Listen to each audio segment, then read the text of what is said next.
Car sharing is no new thing. Manufacturers have been doing it for, well, since cars hit the mainstream. So when Mazda decided that they needed a small, economical, strong hybrid city car, where better to look than the very impressive Toyota Yaris? However, there was one issue to this plan. It didn't look like a Mazda. Hi guys, Tish here and welcome back to the John Banks review channel. In today's video, I'm at Mazda Colchester checking out the existing Mazda 2 Hybrid and the new facelifted Mazda 2 Hybrid to find out if Mazda have implemented enough changes to make this feel like a Mazda and not just a rebranded Toyota. So if that sounds good, then please keep watching. If you like new car reviews and car content, then hit the subscribe button. And if you wanted to check out either car, then you can do that at Mazda Colchester. I'll pop the details in the description box down below. But before we get started on the changes and also the spec upgrades for 2024, first of all, let's have a little bit of fun. And let's talk about a few times when manufacturers have shared cars, because some of these might even surprise you. Rebadging, also known as badge engineering, is a simple process whereby one manufacturer takes the existing vehicle from another and places their own badge on it. Given the high financial costs and lengthy development time necessary to introduce a new vehicle and the ever-demanding emissions targets placed by the government, it's perhaps unsurprising that such an opportunity to launch a new model via rebadging can make a lot of sense. Aston Martin presented the Signet as a tender to a luxury yacht, but many viewed it as a controversial attempt to profit quickly or a strategic move to reduce the company's average CO2 emissions. Regardless, the decision to take a £10,000 Toyota IQ, rebrand it with an Aston Martin logo and add some leather was widely criticised. Ultimately, Aston Martin only managed to sell 150 units before discontinuing this model. The Vauxhall VX220, manufactured from 2000 to 2005, was essentially a rebranded version of the Lotus Elise. Both cars were built on the same aluminium tub and were produced and tuned by the same team in Norfolk, UK. Interestingly, the VX220 featured a larger and more powerful engine compared to the Elise. It came equipped with a standard 2.2-litre naturally aspirated engine, producing 144 brake horsepower, which allowed an impressive 0 to 60 time of 5.6 seconds. Possibly one of the most famous rebadges for the UK, although this goes more than badge deep. The Toyota Supra and BMW Z4 share a platform and some components, but Toyota and BMW collaborated to develop the chassis and engine for both cars, resulting in high-performance sports cars with a unique driving experience. While they have some similarities, the Supra retains its own distinct character and tuning, showcasing Toyota's heritage and delivering exhilarating performance.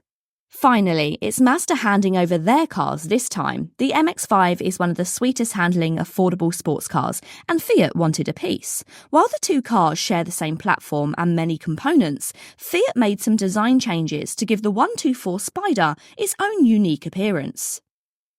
And be honest, did any of those cars surprise you, or do you have any other great examples of times when manufacturers have shared cars? Let us know in the comments down below. And without further ado, let's get stuck into today's video and talk about the changes to the new Mazda 2 Hybrid facelift. Have they made it feel more Mazda? Well, for starters, we're going to begin at the bottom of the car and talk about the bumper and grille design. Now, looking at the existing Mazda 2 Hybrid, and let's begin at the bottom of the car. So with the existing model, this is the one which is essentially just a rebadged Toyota. The only change is where it had a Mazda badge rather than a Toyota badge. But as you'll see, you've got a slatted grille, which is quite wide to the shape of the car. It almost comes right the way out to the sides.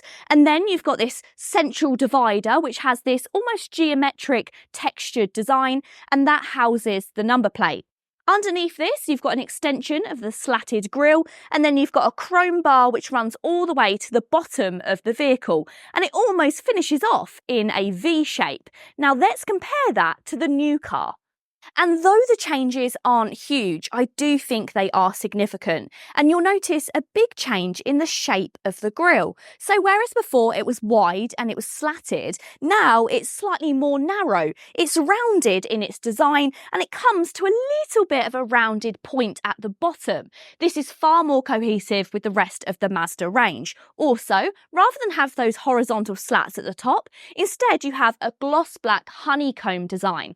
And that central bar, which was textured before, is now gloss black and it's slightly narrower. It doesn't run all the way to the edges of the car. You also have a contrasting black plastic bumper at the bottom. The badge has also changed. So on the existing model, it sat within this part of the bonnet. It's almost in the middle and it sits quite flush to the paintwork. You have this bit of paint which runs along the bottom. But the new car has a redesigned badge, although only slightly. It's been moved down very slightly and it now overhangs. This is far more like the rest of the range. And it also has a bit more of a 3D effect about it. Next up is lights, and I really like this change.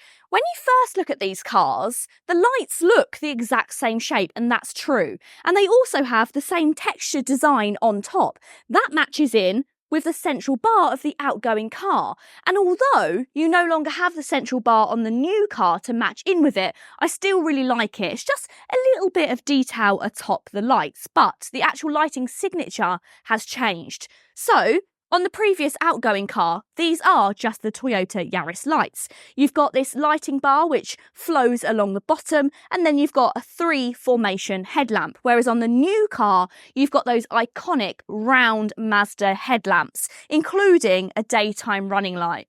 Now these at night are going to look far more iconic as a Mazda rather than just looking like a Yaris. Let's talk wheels next. Now wheels were always a little bit stingy when it came to the Mazda. The Toyota got a few jazzy designs, some contrasting, you also had diamond cut wheels, and the Mazda before didn't have many options. Whereas they've now opened up the options to have a few more designs that you can either choose at point of purchase or you can have upgraded at your dealer.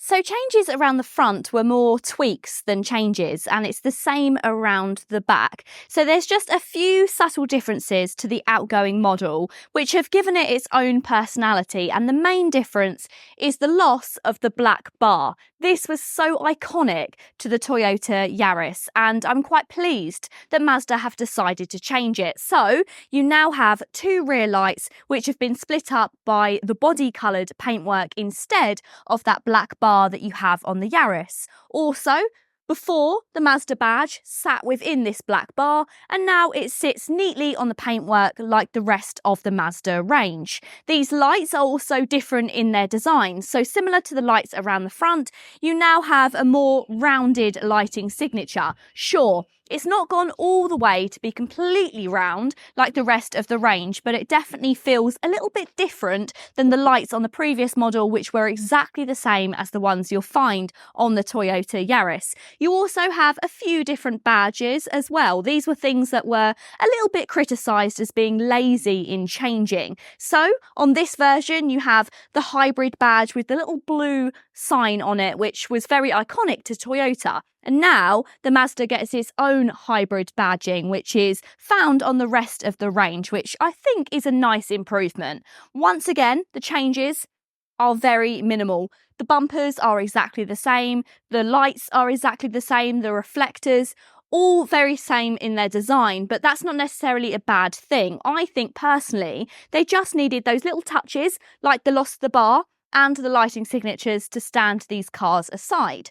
Boot space, as you can imagine, remains the same as the outgoing model, and that means you're not going to get tons of space, but it's decent for a city car. The official amount is 286 litres, which is actually bigger than Mazda's own Mazda 2 non-hybrid. It's enough for a weekly shop or a weekend away with a couple of carry-on suitcases. The only slight negative is there's quite a low loading area, so getting items in and out may not be the easiest, but I think for a small car like this, it's more than sufficient. Moving on to the interiors of both cars, and I have to start by first off saying, in an ideal world, I would compare two of the same models. However, this version is the highest spec, and the other version that I'll be looking at, the facelifted model, is around the middle of the specification lines. So these aren't like for like cars, but we can still talk about some of the changes. But if you think there's been a drop in quality, that's because this is the highest specification car and that is the slightly lower one.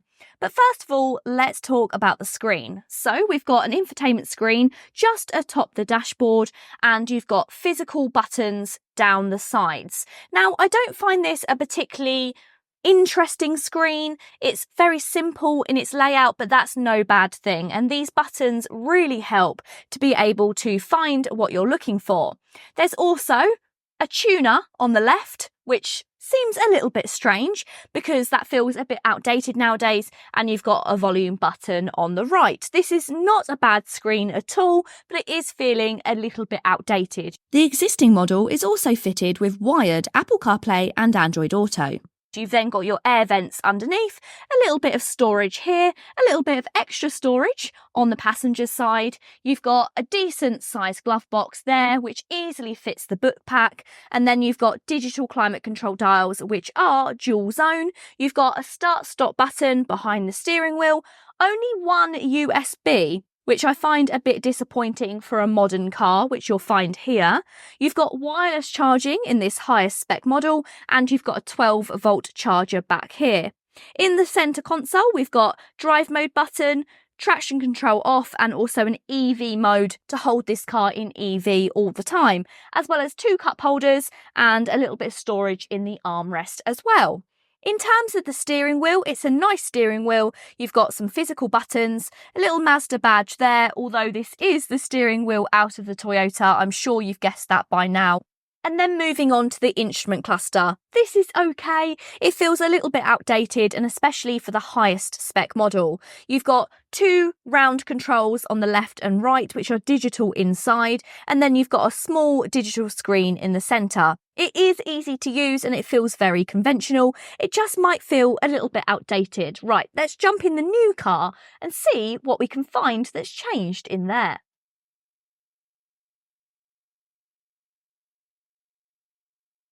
Jumping in the new car, and it all looks very familiar. Not a huge amount has changed in here.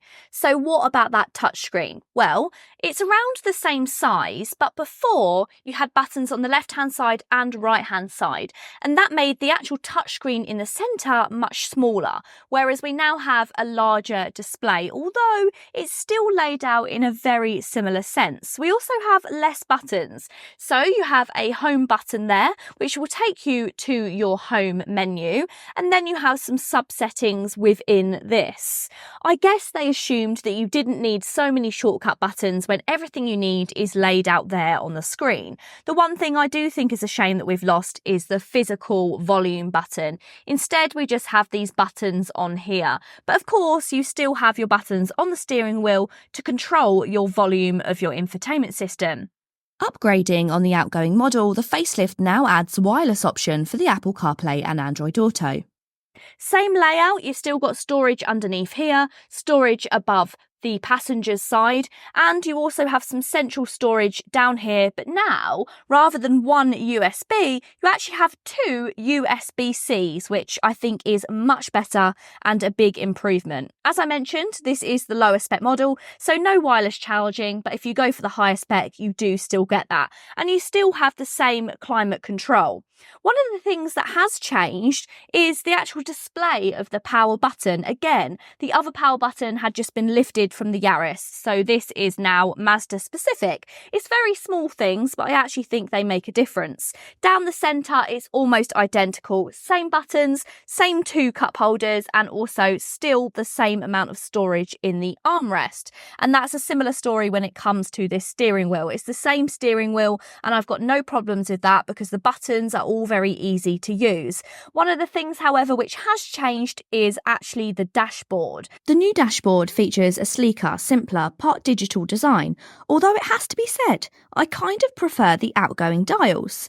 Opting for the higher specified Humora or Humora Plus models brings a more elevated digital experience. The Mazda 2 Hybrid remains the same under the bonnet. It's a smart and efficient car that seamlessly combines a petrol engine with an electric motor. It uses clever electronics to optimise power supply between the two sources, delivering a balance of efficiency and power. Unlike plug-in hybrids, it doesn't require overnight charging, as the battery is recharged by harvesting energy wasted during deceleration. From the driver's perspective, it's a hassle-free solution. Simply press the start button, select drive, and enjoy a seamless driving experience. The 1.5-litre three-cylinder engine produces 92 horsepower, as well as an electric motor producing 59 kilowatts, offering a total performance of 116 horsepower and a 0-62 time of 9.7 seconds. However, its primary focus is economy rather than performance. It achieves a fuel consumption of 67 to 74 miles per gallon, making it a cost-effective choice. CO2 emissions are also low, ranging from 87 to 98 grams per kilometre, depending on specification and trim. The car's finely tuned powertrain and hybrid technology ensure a smooth balance between petrol and electric power, allowing for electric-only driving for a significant portion of time in urban areas. I've always had nothing but good things to say about the Toyota Yaris. It offers fantastic value for money when it comes to how economical it is, how much equipment you get, and how reliable it is. And the Mazda 2 Hybrid is no exception. But before, it was just lacking a bit of Mazda personality. But I really think that with the lights and some of the other changes, it's given it its own identity over the Yaris. But let me know, what do you think of the facelifted Mazda 2 Hybrid? Pop it in the comments down below. If you wanted to check it out for yourself, then you can do that at Mazda Colchester. I'll pop their details in the description box down below. I really hope you have enjoyed the video. If you have, go ahead and give it a big thumbs up. Want to see more? Then hit the subscribe button. And until next time, guys, see you later.